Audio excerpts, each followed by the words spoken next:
Good evening, ladies and gentlemen, and welcome to the Nobody Asked Me Guy show. Guys, listen, it's great to have you on board tonight. Glad you're here. Let me give a special shout out to a long lost dear friend. I say long lost, I hadn't seen him in a while. Brother Daryl Eddings, we're glad that you're here and you're on board. Ladies and gentlemen, I see I have some new guests tonight. I'm happy about that. And I know that you're all waiting to see Daryl Triplett. Daryl is on his way. As you know, we're doing everything virtually, and Daryl will be signing in momentarily. However, we're going to get this show started.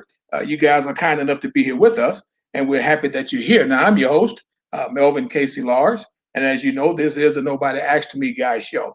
And you know, we don't do anything here traditional. We just kind of do what we do. So tonight, we will be talking with Brother Daryl Triplett, who's an artist extraordinaire. And Brother Triplett, as you will hear as I read you some of his information here, was an All-American, and he's out of New Orleans, Louisiana. Played at not only Grambling State University, but he also played at Highland Community College in Kansas, where he was an All-American in high school and in college. Now, Brother Daryl Triplett is currently a Monroe, Louisiana native. He's married to Michelle A. Triplett. They are the proud parents of Ryan, Jared, and Alundria Triplett. All are adults now. Triplett holds a Bachelor's of Science from Grambling State University in Arts Education, as well as he holds his master's from Grambling as well in Arts and Humanities. And he holds a master's plus 30 from University of Louisiana Monroe. Now, he's a very talented artist, and he's taught in the Monroe Public Schools for 28 years. He's also an adjunct professor at Delta College, and he's been an adjunct professor at Delta College since 2008. Now, guys, the former New Orleans All-American football player, you know, we told you coming in that Daryl Triplett is an All-American football player, and he's coming in momentarily. But now Daryl also played for the great Eddie Robinson at Grambling State University. He has many influences in his life, but he tells us very succinctly that the New Orleans arts and music scenes have remained a major influence as an artist. So, and obviously we can all understand that. We know how hot New Orleans is. I see Brother Triplett has joined us, and we're going to continue sharing some of his information as he gets ready. Now, his art has all flavors and spices of a good pot of gumbo, which all of us Louisiana guys and Southerners understand about that Southern cuisine. Now, Brother Triplett is also a world traveler. He's been fortunate enough to travel to Switzerland, to Paris, to London, Rome, Venice, and Florence. Now, Brother Triplett has many exhibits, and he's done exhibits in Maryland, Atlanta, locally in Shreveport, Louisiana, Baton Rouge, just to name a few. He also did a performed at the Music Festival in New Orleans, and just recently, guys, before the pandemic hit, he was also doing a art show presentation at the Bayou Classic, again between Grambling and Southern. So Brother Triplett is well traveled, he's well heeled, and he's done so many things. Now, also, his most famous painting was of the New Orleans Saints Super Bowl, and I can attest personally that I know Brother Triplett was able to present a personal copy of that painting to our now governor, John Bell Edwards. And John Bell Edwards was so proud and so happy to receive that painting. He hung it in his private suite there in the Superdome. So Brother Triplett is quite the artist. Now, Triplett has had several public and private exhibits over the past few years, and he credits former president of Southern University, Dr. Leon Tarver, with helping him expand his artistic presence throughout the South and the nation. Now, he and Dunstan Coney also traveled to Washington, D.C. To do an art exhibit and a symposium, and they plan to make that an annual event. Mr. Daryl Triplett, so great to have you with us this evening, sir. Thank you, sir. Can you hear me? I hear you perfectly fine. Very good. Thanks for having me. Listen, it's our pleasure to have you, and we have been sharing with our audience all of the accolades, and I do want to say to the young people that we have on here, you know, people love to talk about student athletes, and sometimes they don't understand the gist of that, and that's not the show tonight. but I just do want to share with them is that not only were you an All-American in high school and college, that you, and we've shared, if they were not listening closely enough, Brother Triplett, that you not only have various degrees, you have multiple degrees beyond your BS, you have your master's, you have your plus 30, etc. And we want our athletes to hear that. But listen, let's just jump right into this thing. Now, you know, Brother Triplett, many people, when we talk about art, and I being one of them, you know, probably the best I can do is draw a stick figure. and, and we know that a lot of times, you know, and I know that you taught art in the Monroe City schools for 28 years and that kind of thing. And, you know, people talk about different styles and different brands and that kind of thing. If you would share with us a little bit about various styles of art, as it were, so that we laymen can understand. Okay, sure. You mentioned that you can't draw a stick person with pencil. Well, actually, if you can write your name, the moment you pick up that pencil and start scribbling in a sheet of paper or the floor or the desk, or wherever it was, you was actually creating art. And let me prove that to you, that everybody has art talent and skills. If you were to draw a straight line horizontal and you draw a straight line vertical, those lines mean something. And let me tell you how important those lines are. What I tell my students when I was teaching at the university, if you go into the hospital and you see that heart monitor and it's beeping like this, beep, beep, beep, those are nothing but lines, vertical lines, right? Those lines tell you whether or not your heart is beating or not. So that one line means so much. It means life or beep. When that line go like that, horizontal, that means you gone.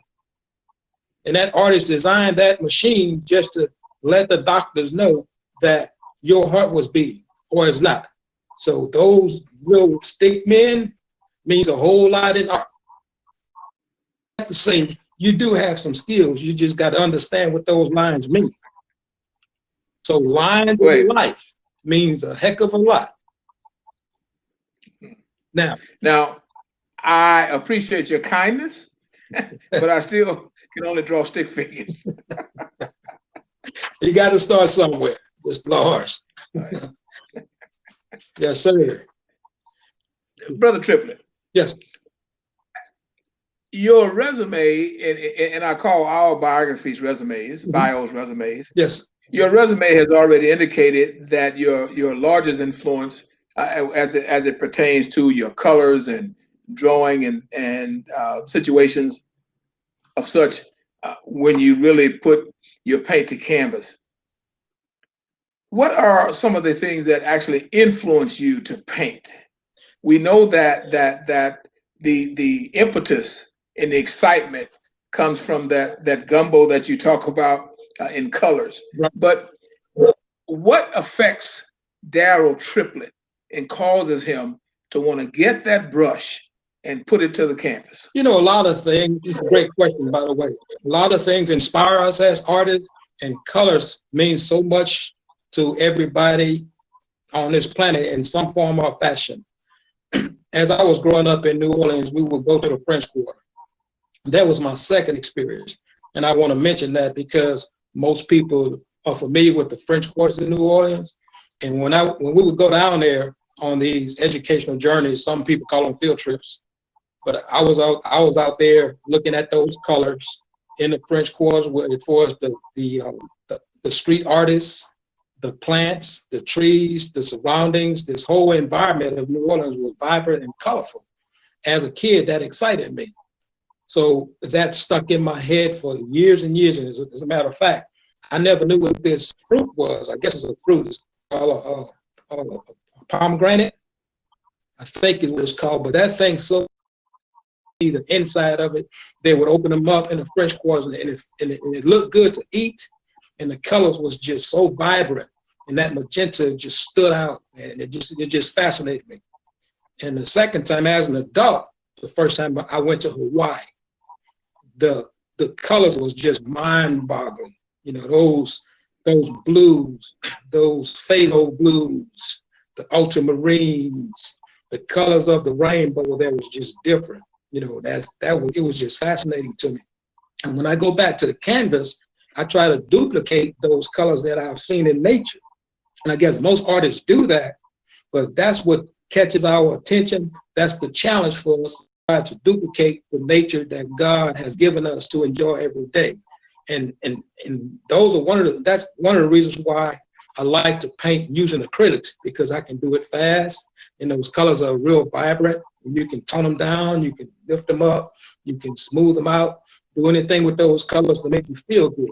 And colors makes people feel good. And speaking of colors, I was reading your information here, and I see where you were sharing that when you visited Hawaii, the colors were so vibrant until they gave you, I won't say a new perspective, but they excited you more. Can you share with us a little bit about that, please? Yes, it really did, because if you were to go and travel on the Pacific Ocean, and of course that's where it was, and out in that ocean is just the deep blue sea, as they say. We read books as children about the deep blue sea. We down here in Louisiana, we see the Gulf Coast, and very seldom do we get outside of that realm. Or we see the Red River, we see the Mississippi River. That's about as far as it went for 20, 30 years. But if you had a chance to travel and see the ocean, that water is actually a turquoise blue. And that is something that is mind-boggling, because God made that. It's real. Nobody put those colors in there. You can't put any kind of chemicals in there and make that. That's the true color. It has everything to do with the signs and the moon and the sun to create these colors that's in the water. So that blue, it was almost, you could almost touch it, but it was liquefied blue. It's water, but it's actually a turquoise blue. You never saw anything like that in the States. So it had a profound effect on my psyche. It was a motivational tool for me to go back, try to duplicate these colors, try to mix these colors. And it's just something that I think everybody should experience. And as an artist, that's the ultimate, that's the ultimate high. It takes you up, way up. You're not on the same level of the creator, but it gives you an opportunity to at least experience the beauty that God has given us down here on earth. Wow. And with that stated, I know that, again, you've already shared with us that you feel your most famous painting is of the Super Bowl and Superdome when the New Orleans Saints were victorious. Being Saints fans, are very happy about that. However, which of your paintings would you say is your personal favorite, if you have a personal favorite? It's difficult to say because it's kind of like one of your children. It's almost like asking a parent, which one of your children you like the best? Maybe you're biased toward one, toward the other. I don't think I have a personal favorite. Each painting that I do, I try to do it better than the one I did before. And I'm always trying to learn. And this is the most important thing that I take away from art, is that it's a challenge. It challenges you from a mental perspective, emotional perspective, and a skill level perspective. Those things combined is one heck of a challenge. It's almost like going into a football game. You got a tough opponent, but you got to try to find a way to beat that opponent. Sometimes you have to outthink him. Sometimes you may have to go through him. Sometimes you may have to go around it. But at all times, you think it. And that's why even with this art deal, you have to try to think your way through this painting to make it to what you want it to be. And it's the same thing in sport and life. So I apply those principles in life and the elements and principles that we tend to follow down here in our regular life on a daily basis. Same thing applies in almost every field of human endeavor, including art. And so, and art is one of those subjects, man, where now you see people spending millions and millions of dollars on art because they understand it's more than just paint on a sheet of paper or a canvas. It's actually scientifically applied.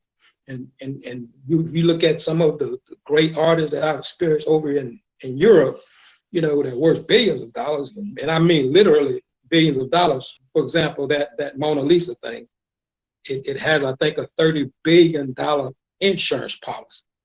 And so there got to be something to this thing. But we do it for the most part because we love it. And each one of my paintings is a challenge for me. And I love all of my kids. You know what? Speaking of loving all of your kids, now I've observed two that I'm particularly drawn to, as I'm drawn to all of them.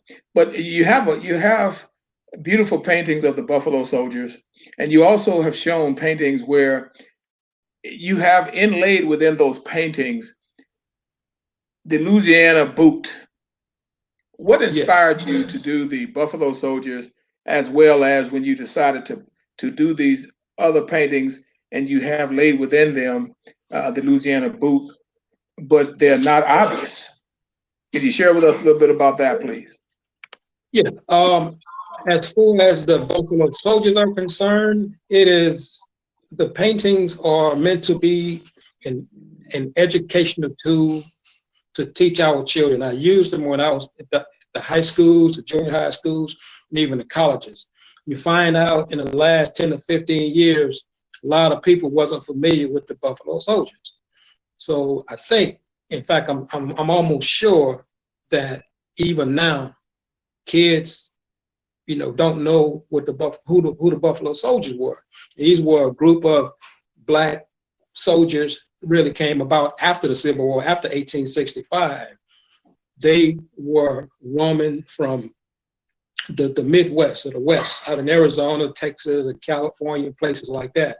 And there were a few, of course, in Louisiana. Of course, now they've been embraced by nationwide by a whole group of people as the Buffalo Soldiers. You have these several clubs, but those were the guys who actually would lead cavalries back in that time. Like I said, after the Civil War, they didn't do much fighting during the Civil War, even though the Massachusetts group and some groups down here and Milliken's been in Louisiana and Shreveport and Tallulah and places like even that War of 1812 down in Louisiana and New Orleans.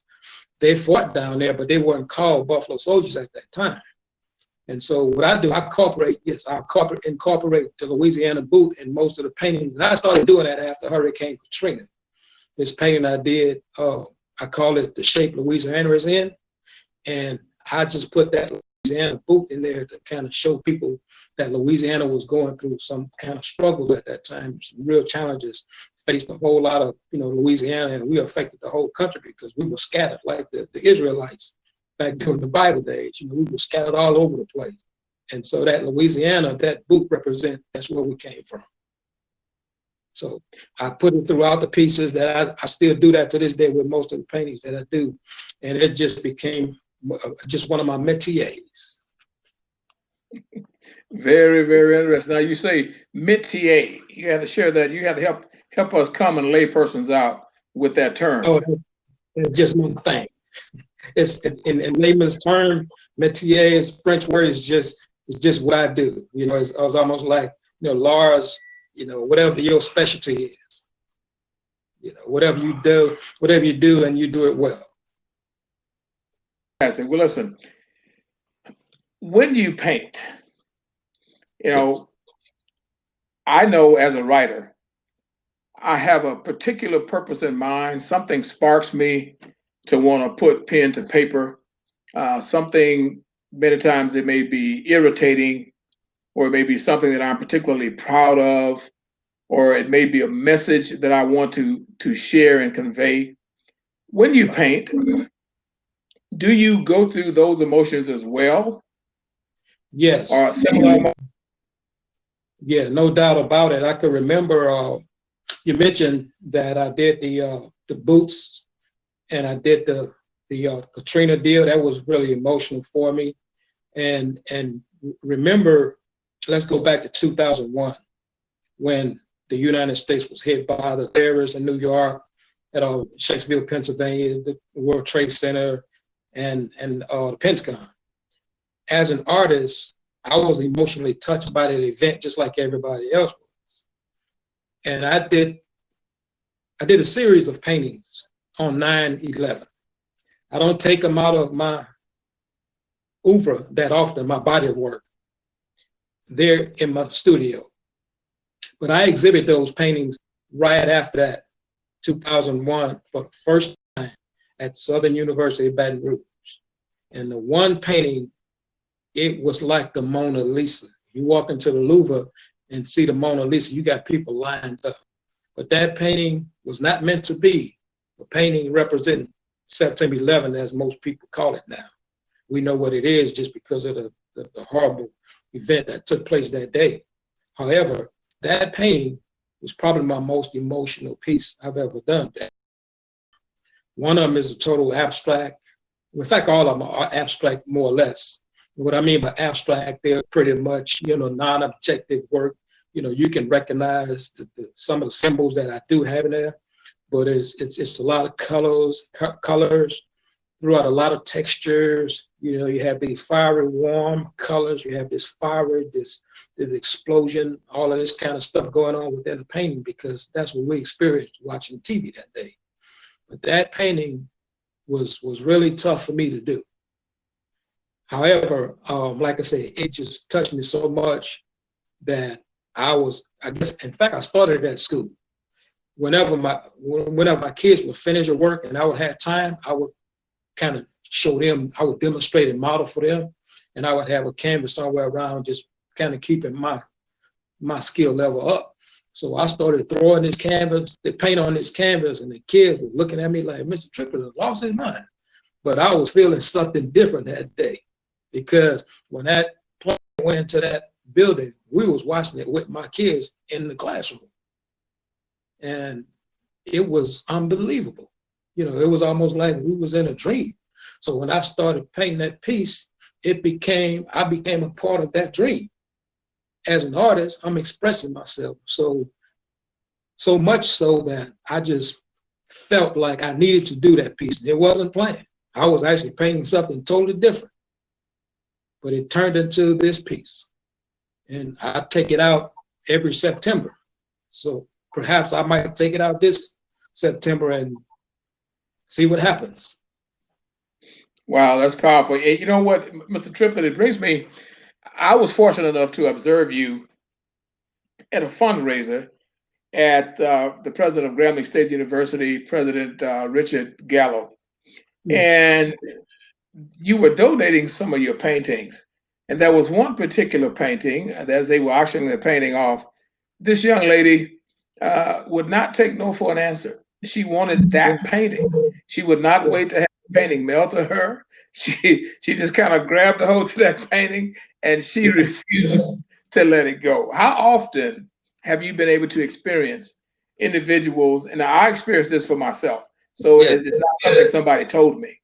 How often have you had situations where you've been doing showings or you've been in an exhibit where you have people that are just so taken by your work is that they want to take the sample? They don't want to work, and they're willing to pay top dollar. Well, you just never know who you're going to run into, and you never know what's going to be your signature piece. It just so happened that the painting that you're talking about is called Grambling Legends. And it's based on the old New Orleans second line, and it's a celebration of victory over life, death, challenges, corona, and everything else in life. And it represents a type of an experience that students, whether you were a student or just a passerby, anybody who had anything to do with Grambling find themselves in that piece. That piece touches everybody, and it's colorful. It represents, got that big tiger there. It represents the old and the new. If you went to Grambling in 1901, whether you went in 2020, you can relate to the piece. And I was giving it away as a fundraiser for the students in Grambling. And this young lady out of California, one of the alumni, even before I can open the painting up, she offered a good deal of money for it right on the spot. Yes, she did. I witnessed that. So I ended up giving that one. And by the way, I'm still selling some lithograph from that to raise money for the students at Grambling, and they need it now more than ever. So it happens, like I said, that happens every now and then, not very often. But this particular painting, it has caught on. In fact, you may have seen it. I'm doing other universities now because of this piece I did with Grambling. For example, LSU and Southern University, these things have taken off. I think most people could relate to them, and that's the purpose. I hadn't told you my philosophy as an artist. I use my God-given artistic talent, an instrument to convey meaningful, enlightened messages of hope. And what these paintings does, they offer hope. So if we get through this corona thing, it's going to be all over at some point. We continue to pray. And with this painting, it gives people some reason to be hopeful for the future. And it puts smiles on people's face. And people can relate to the painting, and they can have a conversation piece among their friends and alumni buddies all across the world. And that's what this painting has done. And I think that lady picked up on that, and she was just fascinated by the piece, and she offered the money right there on the spot. People call me for these paintings almost on a daily basis.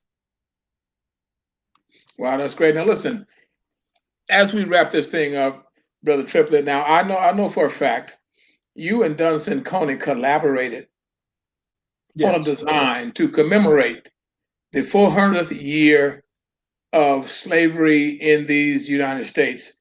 And will you talk a little bit about that piece that you guys collaborated on, and what the process is with that, or was with that? Okay. Yeah, we call the piece Shackles 400, and we started this. We had the idea of commemorating the 400 year of being in this country about a couple of years back, when we did a symposium down at Southern University. It was Don and another artist was with us, but Don and I really took this thing and tried to make it happen. Shackles 400, of course, since 1619, go back to 2019, I've been 400 years. We're now 401 year now. We want to commemorate that through our art and to use it as an educational tool to teach people that we are still in the struggle even after 400 years. And now we're seeing this thing come to pass with the George Floyd and all of these other killings. And believe me, that this thing hadn't just started. It started over 400 years ago. And there are so many incidents that not being talked about across this country on a daily basis. Almost every city, in particular major city in this country, we see the injustices of our people, especially our Black men, not excluding our Black women, because and even our Mexican brothers. Because there was an incident here in West Monroe about 3 years ago. I only heard one report on this Mexican being shot, and he was sitting on the ground. And nobody was saying nothing in this region. And it's been about 3 years. I always wonder, they perhaps will never say anything about that.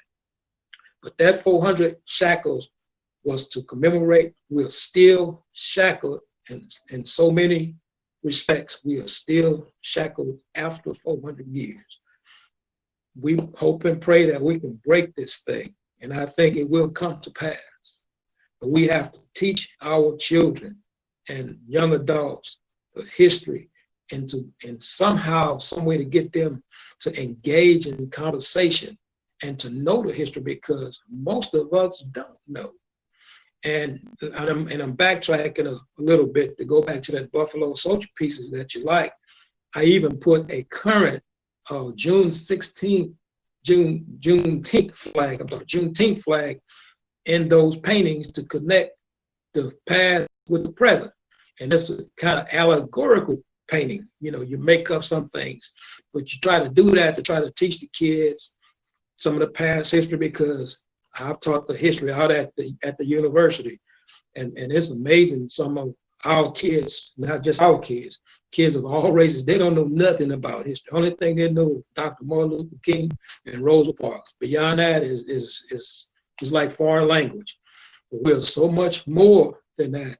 And maybe we'll take it for granted, and we talk about everything as it relates to, our struggles for over 400 years. But the design itself was a simple, design with chains that unshackles. Unfortunately, I don't have a sample with me right now, but we're hoping to get these shirts out, to promote it, caps and other paraphernalia to get it to the people so we'll never forget. There's a 1619 project some people did up on in Virginia, of course, where the first slave ships came out in Chesapeake Bay, in that area, Virginia. But we need to get ours out. And one of the things that I'm glad you're doing this program with us is because around here in rural Northeast Louisiana, people think we just cotton and sugar, not sugar cane, but cotton and beans. But we got guys like yourself, who's a writer. We got artists here, like myself and Don and a few others, not a whole bunch. Yeah, a whole bunch of brilliant master artists and the Shreveport artists. And I could remember Daniels and Dr. Pitts and all those people from years ago. But those are some of the people who I looked up to. But we're here, and we're still we're standing on their shoulders, and I know I am. And I'm trying to keep going those guys started so we can continue to teach our kids and young adults the real history, and most of all, teaching the truth through art. Well, Brother Triplett, very, very well said. We want to thank you for being kind enough and being courteous enough to accept our request to be a guest on the Nobody Asked Me Guy show. Now, if some of our audience want to contact you, Brother Triplett, how might they do that? I do have a website, and even though it's still in the process, but of course you can call me, or I have an email address. I can give you that. It's DarylTriplettArt.com. That's the website, DarylTriplettArt.com. Or you can go to DarylTrip3dArt@yahoo.com. DarylTrip, TRIP, 3dArt@yahoo.com. That's my email address. Thank you so very much for that, Brother Triplett. Ladies and gentlemen, listen, it's been great. And I don't want, the old people used to teach us as children, don't start calling names because you forget someone. But again, I have to acknowledge my longtime buddy, Mr. Gerald Eddings. And I know he and his beautiful wife just recently had, I think that was their 48th anniversary, if I'm not mistaken. But I'm not trying to age them. But he's a very great friend. He was kind enough to come and join us tonight. We want to thank all of our guests for being here. Please take advantage of that information that you received from Brother Triplett, because let me tell you guys, he has some of the beautifulest, greatest art in the world. I, again, am your host, Melvin Casey Lars, of the Nobody Asked Me Guy show. We're normally here on Friday evenings from 7 p.m. on. And also we have a show on Sundays called Soul Sunday, which airs at 5 p.m. Most of the time on this station. And this Sunday, we will have none other than Pastor Jerry Baldwin out of Ruston, and he'll be talking about what is the kingdom like. And you really want to tune in. Jerry Baldwin has a word for you. So, ladies and gentlemen, again, we want to thank you for joining us. We appreciate all of our guests. And if you have any questions after the show, please be sure to contact Brother Triplett, and you can contact me if you have forgotten that address at the Nobody Asked Me Guy show at gmail.com. THENOBODYASKEDMEGUY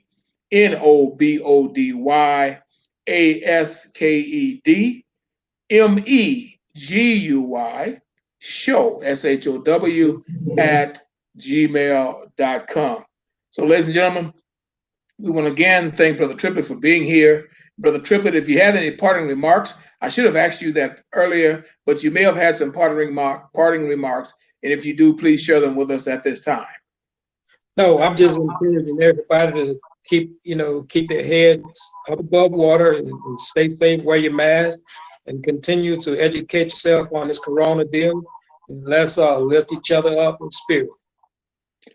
With that, we want to bless everyone as much as we can bless you, because we know that God is the ultimate blesser and healer.